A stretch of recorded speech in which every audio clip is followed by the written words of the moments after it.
One of the biggest questions I get as an astrologer is how to understand our relationship with a friend or a partner, maybe a family member, and how that works in astrology. So, yesterday at the Twin Cities Astrology Meetup, I did a teaching that introduces the different types of astrology charts. You have the Synastry chart, where you put your chart next to another person's chart and kind of can see how you might vibe together, where you have energy that works and where you might have some conflicts or not understand each other, and how to sort of understand the planets as they play out in your lives. And then we have the composite chart that can have to do with the inner, more psychological, kind of like karmic connections between two souls. It's a symbolic chart. And then the last type of chart is the Davison Midpoint Chart, which is a chart that actually represents the relationship itself and is really useful for timing and predictions going forward. Anyway, the next video is from yesterday's meetup where I did this teaching, and I used Harry and Meghan's charts as examples. I hope you enjoy. If you do, like and subscribe. It really helps folks find me. Thanks. So relationship charts, what you can do is you can take your birth chart, and there's a few different ways you can compare it or combine it with the birth chart of, a partner or maybe a family member, or a friend, right? If you have something going on in a relationship and you're trying to get underneath it, or say you've met somebody new and you want to understand where you vibe or where you may have difficulties, you can use relationship charts to give you some perspective. And so I'm going to this is like a totally introduction to the types of charts. There are three types of relationship charts. There's the Synastry chart, which is the birth chart on the inside, and then the chart of another person on the outside. We're going to use Meghan Markle and Harry, the Duke of Sussex. I never know what to call him. I feel like calling him Prince Harry still, as examples. Whoops, let me go back there. And so a synastry chart is just very simple. One chart right next to the other. We're going to find out what you can, how you can use that in a second. Then the second type of chart we have is what's called a composite chart. And that's a blending of the charts by finding the midpoints of all the different planets, and you create this new chart. It's kind of a symbolic chart that can help you understand sort of the sole purpose of the relationship as an SOUL. And then we have the Davison Midpoint Chart, which actually what you do is you blend, they literally take the birth times for the two people and they find the middle period of time, and then they create a new chart out of that. And that chart more represents the relationship as such. And so it's a real life chart in a way. It's not symbolic. So you can use it to understand timing in relationships. And so this is a little deeper dive into each type of chart with some examples. So what you can do is you can look at dynamics and compatibility and find challenging points to do predictive work. So one of the ways you can understand, whoops, I'm going to go to this example, how people's energy works together, where they might have difficulties, where they might do well, is by looking at how the planets in each chart relate to each other. So one way I look at it is I look for themes around the positive energies that may bind the two together. What's the strengths of their karma, you could say, right? And here, for example, with Meghan and Harry, I'm just going to get my little guy, my little laser pointer. With Meghan and Harry, we see that they have Moon and Venus connections, and you see a repeated pattern. Whenever we see a repeated pattern in a chart, in astrology, it tells us this is really something to pay attention to. So here we see that Harry's moon is trining Meghan's Venus. Moon can represent emotions, mom, what makes us feel safe and comfortable. Venus is the goddess of love and relationship. And a trine is this really nice flowing energy. So there's something about how he is emotionally that helps support Meghan's sense of receptive love. And so she probably finds it very easy to connect with him, to receive some nurturing energy from him.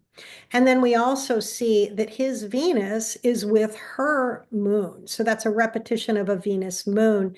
And so kind of the same thing in the sense that the way he relates in the world fits, or how she nurtures is going to fit how he relates in the world. Of course, he's got some other energy there that binds her Venus, and we can talk about that more. This Venus-Pluto contact, whenever you see an inner planet like Venus or the moon or the sun or Mars or Mercury connected to a planet like Pluto, there's almost like this karmic draw, like I must be with you, right? The Pluto person really vibes on the Venus person's way of relating, and the Venus person may have a little bit of difficult time if they do want to pull away. There can be a little bit of a push-pull. So that's a little extra energy in there that's not necessarily binding them in a way that feels loose and easy, but this is maybe more of a karmic bind where, sometimes you meet that person and you just got to be with them, right? And then another energy that binds the pair is they have some Saturn-Venus contacts. And Saturn-Venus can lead to, depending, right? Venus is the goddess of love, and Saturn is really the god of commitment, hard work, responsibility, and the god of time, what's practical. And when Venus and Saturn are together in a nice flowing relationship like this sextile, it can be this capacity to commit in a relationship. And then we also have Venus here with her Saturn as well. So we see, again, some sense of seriousness around relationship.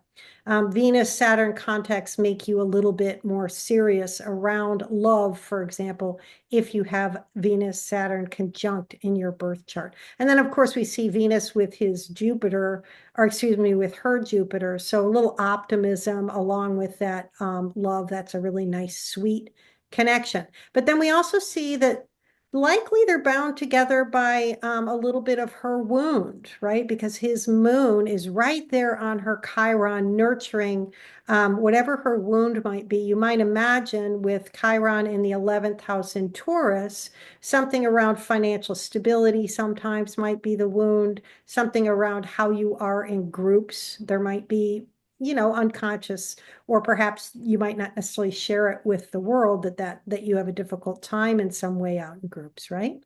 And then, of course, we see that her ascendant is in Cancer and his is in Capricorn. And it doesn't always happen, but we tend to be drawn to people who have seventh house energy. Like I'm a Scorpio rising, and a lot of clients I get are Taurus rising, because Taurus is drawn, the sort of slow and careful nature of Taurus can be drawn to the more dramatic and I mean, I love Scorpio. I'm a Scorpio rising, but there's lots of ways you can talk about Scorpio. It's kind of a lot of emotional depth to a Scorpio. They kind of bring a little bit of the drama, and Taurus is kind of the base to that acid, you could say. So then, in addition to looking at what might bind the pair, you can look at what might separate the pair. And there you might look for oppositions and squares, right? And, when we have an opposition, relationship, it's me against you, and we might be facing off as equals around that particular topic. And it doesn't mean we can't get along. It just means we might not agree. We might have to work through things in an even-handed manner. And here we have Meghan's Mars in Cancer opposite his Jupiter in Capricorn. It is interesting. Each of those planets is in their fall. So that's kind of an interesting idea, but I won't go into that. But there might be a way in which she brings the warrior a little bit and he brings the optimist, right? With that Jupiter on his ascendant, naturally, how people are going to see him is that optimistic, happy-go-lucky, although it is Capricorn, so there's a seriousness.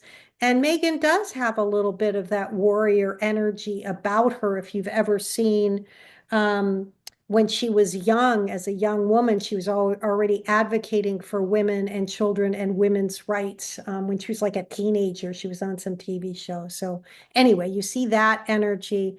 And then we see Mars and Venus squared here. That's not necessarily a bad thing. It's good when Mars and Venus have some contact in the chart, but it does bring a little bit of spice and potential conflict to the relationship. Harry's got his Venus here in Libra and it rules Libra. So he's probably, you could say he might be somebody who wants a little bit of balance and diplomacy, or he's very good at balance and diplomacy naturally with that Venus there. Okay. And then another thing you can look at is where they may miss each other. And here we're looking for aspects between the planets where they're what's called in aversion. Nicole mentioned that idea about the last lunation chart we were talking about, where if planets are in signs where they can't see each other, it means they kind of have an unconscious relationship. They don't have anything in common. It means they don't have, so part of what makes us have things, planets have things in common with each other is if both moons are in a water sign, they're in a trine to each other, and both moons are going to understand, they're emotionally going to relate to emotions, or excuse me, their moon is going to feel very comfortable in that watery space. And so they're going to maybe deal with emotions in a really more open way than if the moons were both in earth signs. It might be a little more dry, but the moons, if they were both in earth signs, would understand each other. This is not what happens with aversion. With aversion, we're in a different element and a different modality from the other planet, meaning cardinal, fixed, etc. And so here we can look at their sun, and each of their suns is averse the other. Meghan's sun is here in Leo, and it's strong because the sun rules Leo. Leo's a fire sign. Harry's sun is next door in Virgo. In fact, it's right on my sun. It's kind of interesting. But so Meghan's, where she's meant to shine is in part around Leo energy, which is being that solar fire energy that is playful and other folks are drawn to. And where he's meant to shine is more of in an analytical kind of dry, earthy way, right? So they're not going to necessarily understand each other's perspective on the world. But if you know that, it doesn't mean you can't get married or be partnered with somebody who has a sun in aversion. It just might mean that you have to understand they have a different perspective on the world than you, and you can use the knowledge of where each of your sun signs is to help you understand if you're just not getting your partner, you're not understanding where they're coming from. And then their Mercuries are also averse. And Mercury is the god, Hermes, the god of communication, the messenger to the gods. And Meghan's Mercury is here in Leo. Again, the way she's going to communicate is going to be very solar, and she's going to want to be, in some ways, her voice, she's going to want to have her voice heard. Mercury in Leo very much wants to have others listen to them and honor what they say. Mercury in Virgo, oh, this is kind of interesting because they kind of swap. Anyway, her sun rules Leo and his Mercury rules Virgo. So he has a very strong capacity to communicate, but it's going to be a little bit more dry and pragmatic and humble. Virgo tends to not want to draw attention to itself as much, but it's very important to a Virgo that other people understand what they say. They don't need the attention so much as making sure other people understand what they're communicating. And then, of course, the last one is their moons are averse, with Harry's moon up here in Taurus, where it's exalted. And so it does very well, likes a little comfort, the moon in Taurus. And then Meghan's down here in Libra, the sign of diplomacy. So for her, having nice communication is going to make her feel safe and comfortable. So you could just extrapolate what I said about Harry being good at communicating, and then Meghan wanting lovely, kind speech. He's going to know how to speak to her in a way that makes her feel seen and heard, right? Which is so important to her sun and her Mercury. So anyway, that's the kind of extrapolation you can do. And then I am going to go back and we can look at the composite chart. I won't go into as much detail with this. And when we do examples from the group, if anybody wants to, we'll probably just look at the charts next to each other, because it can get pretty confusing quickly if you're throwing in a lot of other types of charts.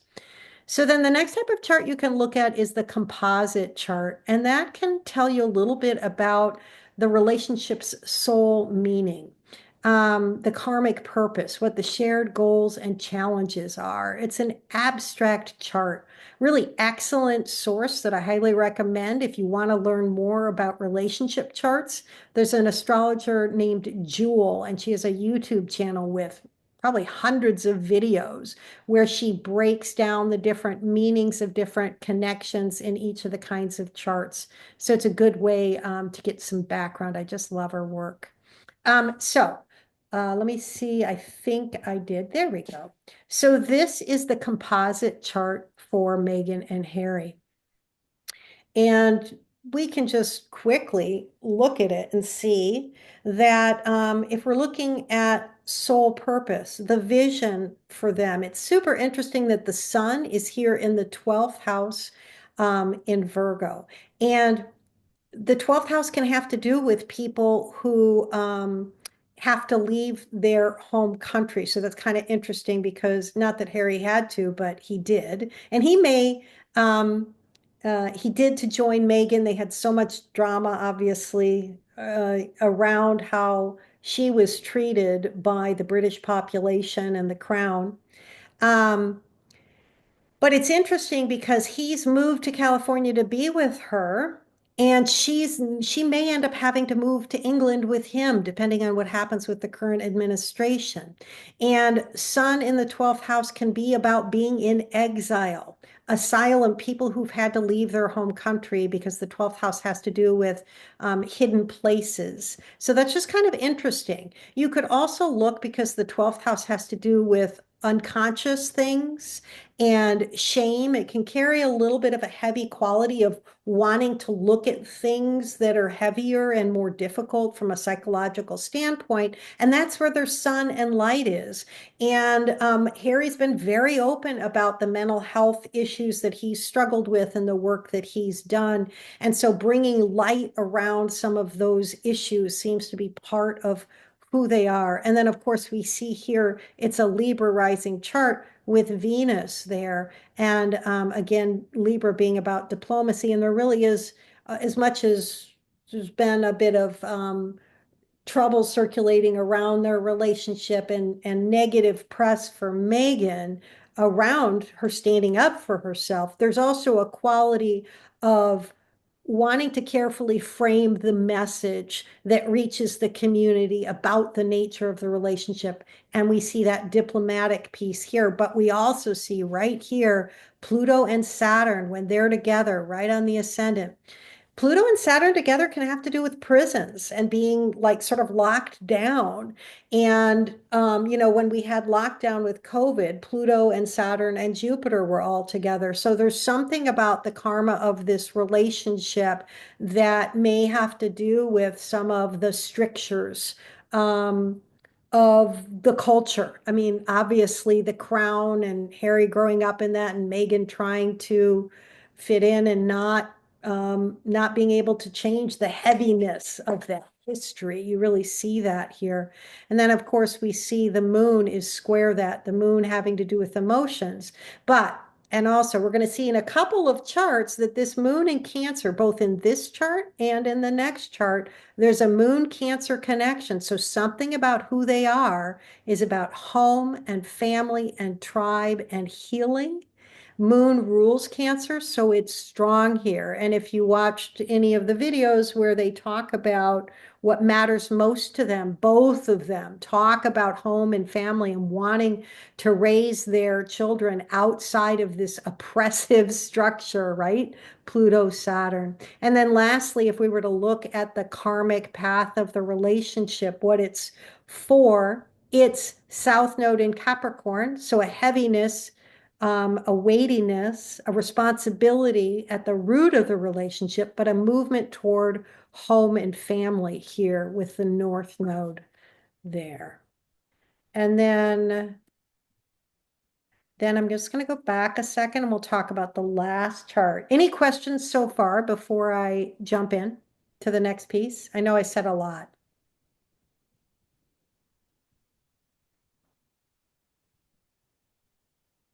Okay, so then I'll finish up with this last bit and we can ask questions and show some examples with people's charts at the end.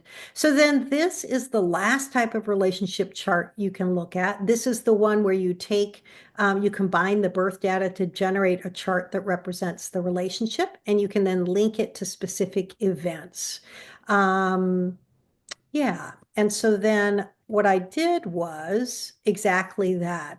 This inner wheel is that combined chart of Harry and Meghan, where you can sort of look at it as another version of the meaning of the relationship.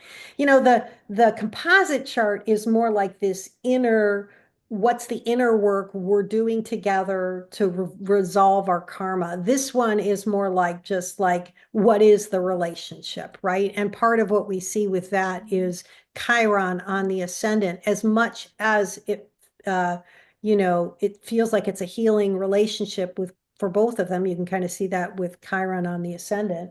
There's still a wound there, right? There's something natural about this relationship when it was brought together carries with it a wound because of all the crap they've had to deal with from the outer world. So, but getting beyond that, first I'll talk about that pattern that we saw where in the composite chart, the moon was in Cancer, and here we have it again. It's in the relationship chart. And on the day they got married, which is what the outer wheel is, the moon is right back in Cancer right there. So you really can get the vibe and the sense and the energy that this home, family, nurturing, both of them wanting that as part of their life and that being built into the relationship right at the Imam Koli, the root of the chart, that this is important to them. And then on the day they were married, Jupiter, the god of optimism, expansion, is moving retrograde right into the descendant of that chart. Yeah, and it's interesting. Jupiter, though, is in Scorpio, so something hidden about their relationship as well, and perhaps having to keep things, this relationship needing to keep things close to the vest to survive. And then we also have the sun was right on that ascendant the day they got married, and Chiron, that wound, right on that Venus in the 12th house of the relationship as well. So you just get the vibe both of the joy and the positivity of this union with these two placements, but then that also some of what it carries with it is that wounding energy or perhaps healing of relationship.